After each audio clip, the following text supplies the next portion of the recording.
Hello guys! Dahil Father's Day ngayon, magluluto tayo ng seafoods. Happy Father's Day nga pala sa lahat ng mga tatay, sa lahat ng mga daddy na naandyan. Ayan, kung makikita ninyo, nag-isa muna tayo ng bawang. Hintayin lang natin siyang mag-golden brown. Ayan. Halu-haluin din natin para hindi masunog.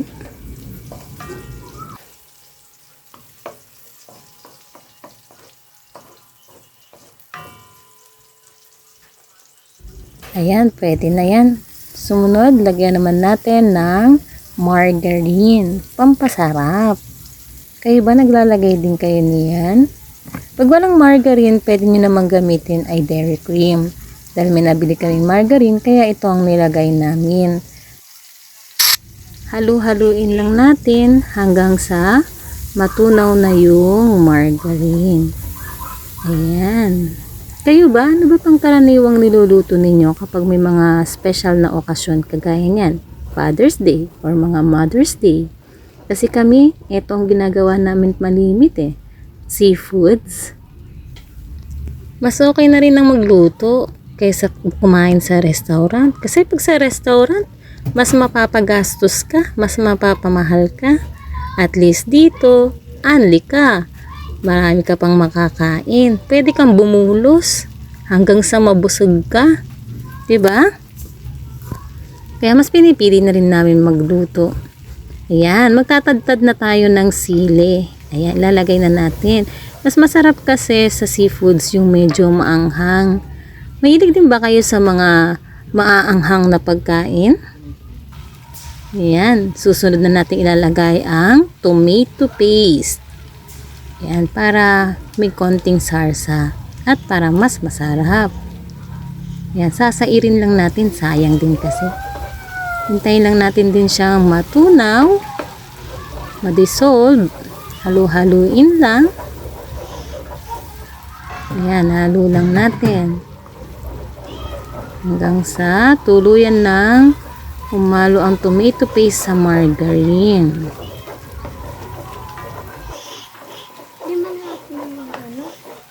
Kung naiinip na at gusto nang kumain, ayan, ilalagay na natin ang hipon. Ayan, ihahalo na natin siya. Halu-haluin lang natin para kumapit yung lasa sa hipon.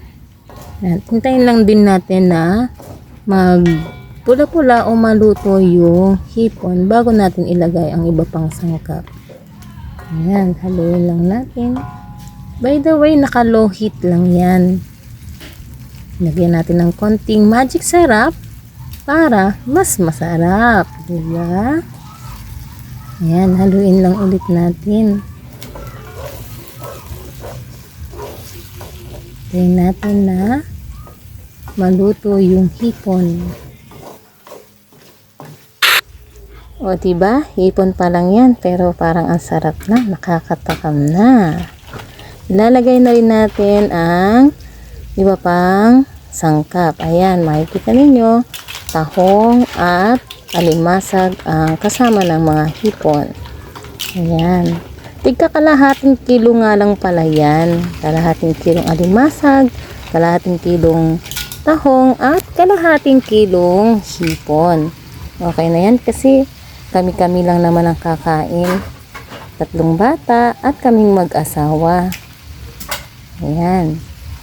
Tapos na malagay lahat, kaya hahaluin na naman natin hanggang sa kumapit yung sauce doon sa ating mga seafoods na nilagay.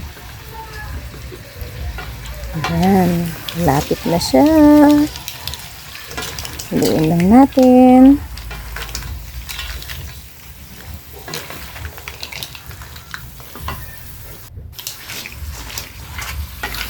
Ayan, hinahalo mabuti para mas kumapit yung mga sarsa. Ayan, halo-halo. Mahilig din ba kayo sa seafoods?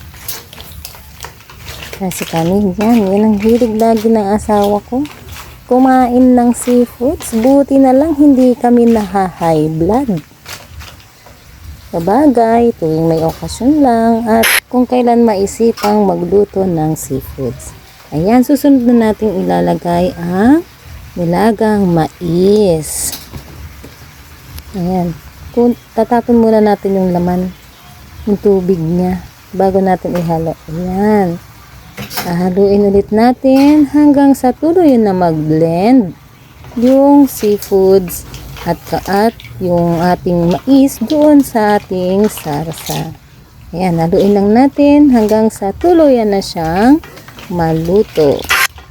Ayan, tiyak mapaparami na naman ang kain nito. Masisira na naman ang diet. Ayan, kailangan may nakaredy kayong pineapple juice kapag ito ang kinain ninyo.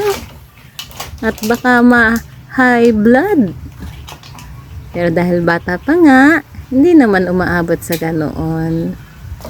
Ayan, hintayin na lang natin na kumunting kulo bago natin hanguin.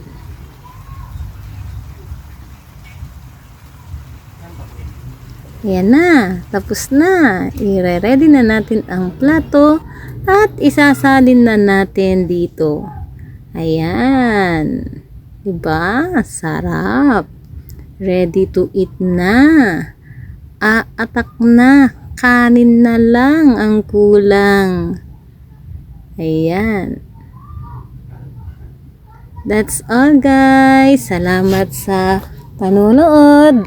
At Happy Father's Day ulit sa lahat ng mga tatay. Bye-bye!